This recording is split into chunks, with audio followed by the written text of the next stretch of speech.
देवाधिदेव महादेव की नगरी काशी परंपराओं के लिए जाना जाता है। शायद यही वजह है कि 1-2 साल नहीं बल्कि सैकड़ों वर्षों से काशी ने अपनी परंपरा को संजो कर रखा है। काशी के लखा मेलाओं में शुमार नाग नथैया का मंचन मंगलवार को तुलसी घाट पर किया गया। कार्तिक शुक्ल पंचमी के दिन ये लीला घाट पर किया जाता है। श्री रामचरित्र मानस के रचयिता गोस्वामी तुलसीदास ने इसी घाट पर लगभग 400 वर्ष पूर्व शुरू किया था। काशी राज परिवार के प्रतिनिधि डॉक्टर अनंत नारायण सिंह परंपरा का निर्वहन करते हुए विश्व प्रसिद्ध नाग नथैया में शामिल हुए और भगवान श्री कृष्ण के बाल स्वरूप का दर्शन किया। सैकड़ों वर्षों से काशी राज परिवार इस लीला में शामिल होता है।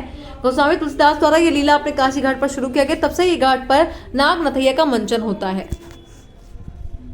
हाय, मेरा नाम आयुषी शर्मा है। ये लीला बहुत प्रसिद्ध है।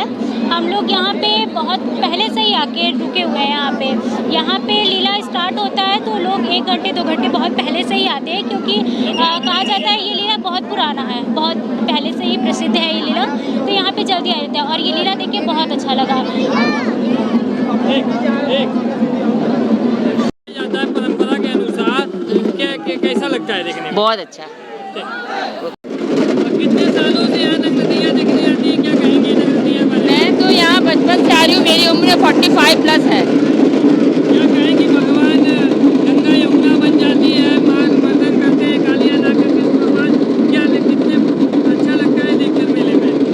1 सेकंड के लिए देख के तो लगता है कि वाकई में भगवान है, और मन में भी ऐसी धारणा आ जाती है कि सच में भगवान अभी उपस्थित हो गए। भाई हम लोग बहुत छोटे से देख रहे हैं, हम लोग की एज ज़्यादा हो चुकी है, बच्चों को दिखाने लाए, छोटे बच्चों से पूछे, ये लोग बताएंगे इसके बारे में। आपको इस मेले में काशी नरेश भी आते हैं? हाँ, आते हैं, शुरू से आते हैं। इस तरह का मेला का आयोजन होता है, क्या कहेंगे इसको लेकर? कितने साल पुरानी परंपरा का निर्वाह किया गया है, क्या कहेंगे? देखिए, इसको नहीं कहा सकता है कृष्ण कितनी साल पुरानी ये परंपरा है।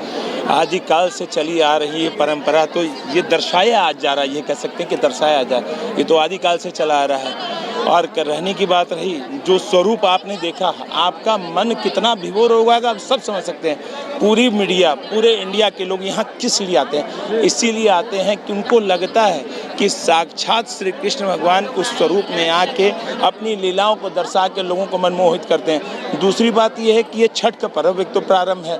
महिलाएं कुछ आज से ही बरती रहना चालू हो जाएंगी, क्योंकि आज लौकी भात होता है मिथिला के हिसाब से।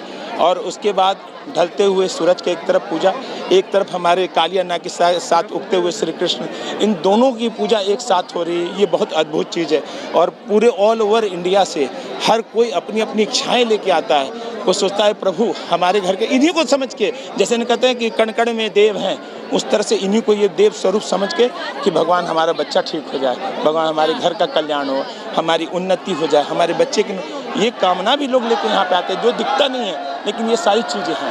गंगा यमुना बन जाती है। मेला अद्भुत है। आपको यह तो रहूँ, आपका रोम रोम ये बोल रहा, हमारा हृदय, हमारा स्वरूप, यहाँ जितने अभी ना सब गोपिया सखिया बन के आए हैं उनके इस स्वरूप को देखने के लिए। सब में इस समय जो है कण कण में, जैसे भगवान ने अभी हर मनुष्य में जो यहाँ से जा रहा है, एक जो कहते हैं वाइब्रेशन, पवित्र वाइब्रेशन को यहाँ से लेके जा रहा है। और देखिएगा पिछले साल इसी तरह से फिर ये भव्य होगा और लाखों करोड़ों की भीड़ यहाँ फिर से आएगी।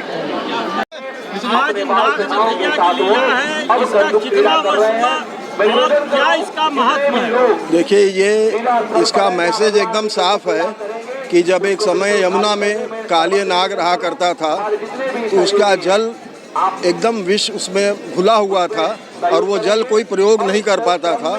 तो कंस ने इसको एक ट्रैप बना के भगवान कृष्ण को उसमें गेंद के बहाने कृष्ण जी को कूदना पड़ा। तो कृष्ण जी भी उसी बहाने गए, गेंद के बहाने, और कालिया नाग को नथ के उन्होंने वहाँ से रमण द्वीप उन्हें उद्वासित किया और यमुना का जल पवित्र हुआ।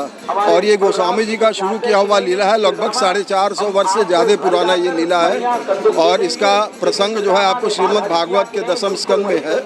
विलोक्य दूषिताम कृष्णाम कृष्णा कृष्णा हिना विभु तस्याम विशुद्ध मनविच्छन सर्पम तम उद्वासयत। तो काली नाग को निकाल दिया और यमुना पवित्र हो गई। तो आज के समय में भी देखिए ऐसे विषैले नाले गंगा में जहर डाल रहे हैं। तो हम लोग को इससे एक मैसेज मिलता है कि अपने नदियों को, ये जो प्राकृतिक नदियां हैं, और हम लोग के लिए तो गंगा मैया एक ब्रह्मद्रव्य हैं उनको सुरक्षित रखना चाहिए और नालों का उत्सर्जन इसमें बंद होना चाहिए। ये एक बड़ा मैसेज है। बादशाह अकबर 17वीं